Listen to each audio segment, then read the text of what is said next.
Good morning, I'm Taylor Wilson, and today is Tuesday, March 5th, 2024. This is the Excerpt. Today, what's next for Trump on his legal calendar, plus Alan Weisselberg pleads guilty, and a new satellite aims to track methane emissions. The Supreme Court ruled yesterday that Colorado cannot use an anti-insurrectionist provision of the Constitution to kick former President Donald Trump off the ballot. It was a major moment for Trump, who posted on Truth Social that the decision was a, quote, big win for America, unquote. For more on that and Trump's upcoming legal calendar as he continues to campaign, I spoke with USA Today national political correspondent David Jackson. David, thanks for making the time today. Hey, thanks for having me. So, David, let's just start with the news of the week. What did the Supreme Court decide yesterday, and how significant is this for Donald Trump on Super Tuesday, today, and beyond? Oh, very significant. Basically, the Supreme Court said that states cannot keep Trump off the ballot because of the insurrection clause of the U.S. Constitution. Colorado had done just that, and the Supreme Court basically slapped it down, and this ruling will also affect similar efforts in places like Maine and Illinois to keep Trump off the ballot. So it basically means he'll be on the ballot in all 50 states. It's something that was expected, but I'm sure it's quite a relief for Trump. And David, across the board at this point, how is Trump balancing the dynamic between the campaign trail and his legal issues? You know, this has really been an ongoing conversation we've been having here on the show, and everyone has been having in recent months. Well, with difficulty. We have the Super Tuesday primaries in more than 15 states, yet in the past 10 days, Trump has had exactly two of his major campaign rallies, one in North Carolina, one in Virginia, and they were both on the same day. They were Saturday. He also visited the border on Thursday, so Texas is a Super Tuesday state, so I guess that was a political event. But other than that, he's been mostly behind closed doors, busy raising money and talking to lawyers and others who are involved in all of these lawsuits and criminal trials that he has pending against him. You know, David, Trump has to figure out how to pay more than $500 million in damages across his civil bank fraud trial and two defamation trials. How's he doing on money at this point? Is this having any effect on his campaign? Very much so. You know, preparing for these trials and dealing with the civil lawsuits against him, it's been a gigantic time suck for him.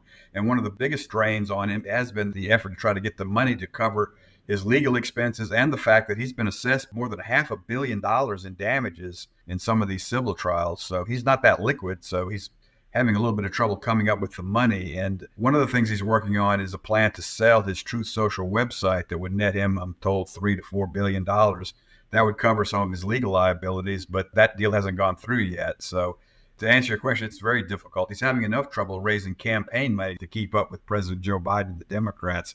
But he also has to raise even more money in order to cover some of his legal expenses. And when it comes to the legal issues, David, how does his base feel at this point? And what about moderates? What's the latest feeling from these groups?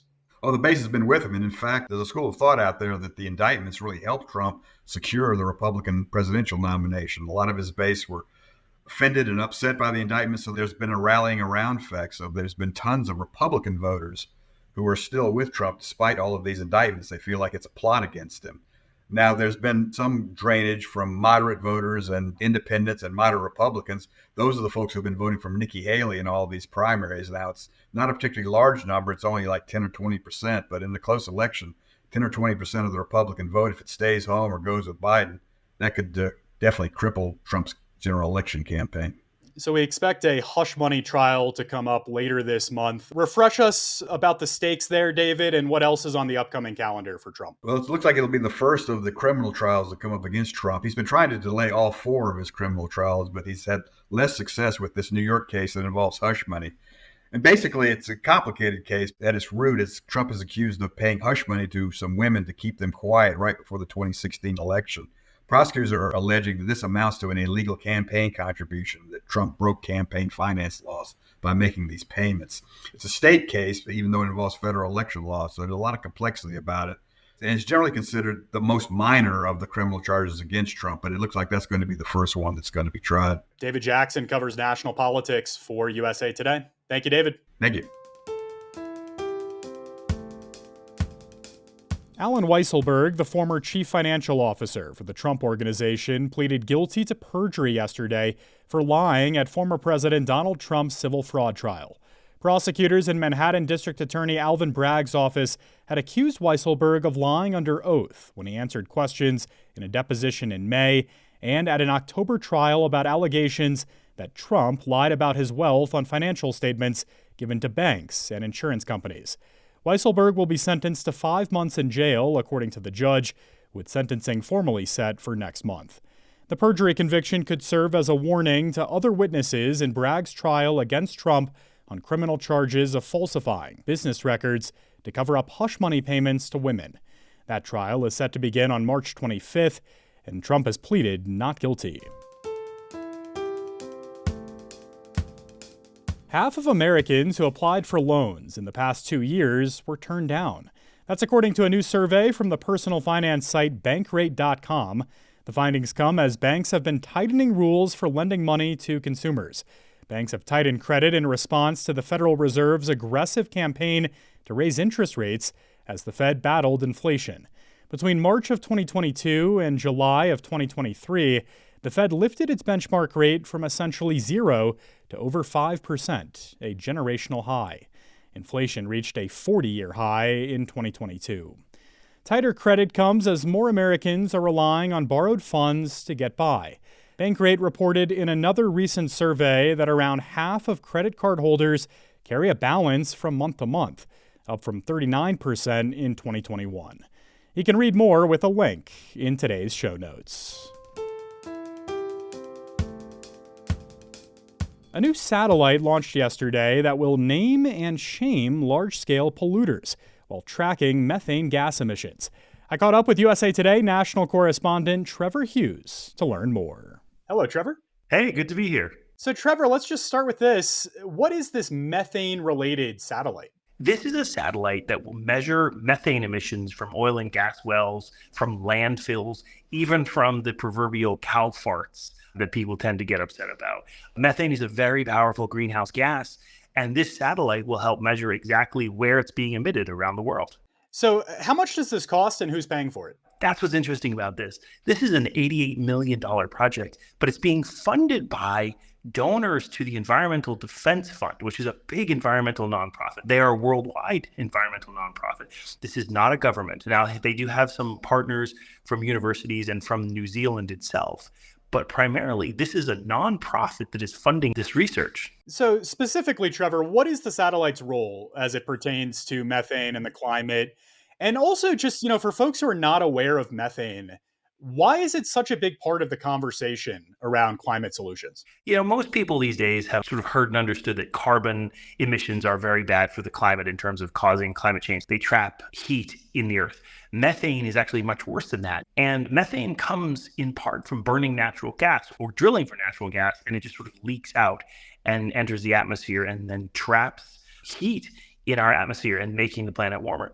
So this effort will be to track exactly how much methane is being emitted anywhere in the world, sort of based on a series of snapshots every single day. And then the environmental groups can go to governments, can go to these industries and say, hey, you're releasing a lot of pollution at this very specific location. Let's figure out how to address that. So, Trevor, how is this different from other satellites that track methane emissions? Many other satellites can see methane emissions, but the resolution is just not that good. Think of this as a really good pair of binoculars, but it's a good pair of binoculars that's circling the globe, I think, maybe 15 times a day. And so it can look all over the world very accurately with no regard for national boundaries. Because that's another part, is that here in the United States, we're committed to reducing greenhouse gas emissions, but there are other parts of the world that are actively hostile to scientists trying to measure those things. This satellite will allow them to skip over those international boundaries and really get a true picture of what's happening. So the satellite has now been launched. What happens next and what's the end goal for all this data? I got to watch this satellite launch into space. It's really a fabulous thing to watch this powerful explosion and rocketing of a SpaceX Falcon 9 off the coast of California. And so over the next couple of weeks and months, the scientists who are running this will get the communications up, get the solar panels up, and then start taking measurements. And then this data will be given away for free to anyone who wants it. Fascinating stuff. As always, Trevor Hughes is a national correspondent with USA Today. Thank you, Trevor. You bet. Glad to be here. Jason Kelce is retiring. The 6-time All-Pro NFL center held a news conference yesterday to announce the news that had largely been expected since the Philadelphia Eagles season ended in January. He leaves the league after 13 seasons, all with the Eagles. Kelce made 7 Pro Bowls, and his career was marked by dependability and consistency. While fighting back tears at his press conference, Kelce said, quote, "I've been asked many times, why did I choose football? What drew me to the game? And I've never had an answer that gets it right. The best way I can explain it is what draws you to your favorite song, your favorite book. It's what it makes you feel. The seriousness of it, the intensity of it, stepping on the field was the most alive and free I have ever felt," unquote. At the tail end of his career, Jason Kelce had become something of a social media sensation while attending Kansas City Chiefs playoff games to watch his brother Travis Kelce play. During a game in Buffalo, Jason went shirtless and chugged beers from a suite all alongside Taylor Swift. You can read more about the offensive lineman's career at USA Today Sports. And today is Super Tuesday, when more than a dozen states and territories will hold their primary elections. Big questions remain over the future of former South Carolina Governor Nikki Haley's campaign in the GOP primary, and what's next for frontrunner Donald Trump. And today we'll also decide which 2 candidates in a heated California Senate race will advance to the general election. You can stay up on all the latest throughout the day on usatoday.com, and be sure to tune in to The Excerpt tomorrow for a full roundup. Thanks for listening to The Excerpt. You can get the podcast wherever you get your audio, and if you're on a smart speaker, just ask for The Excerpt. I'm Taylor Wilson, back tomorrow with more of The Excerpt from USA Today.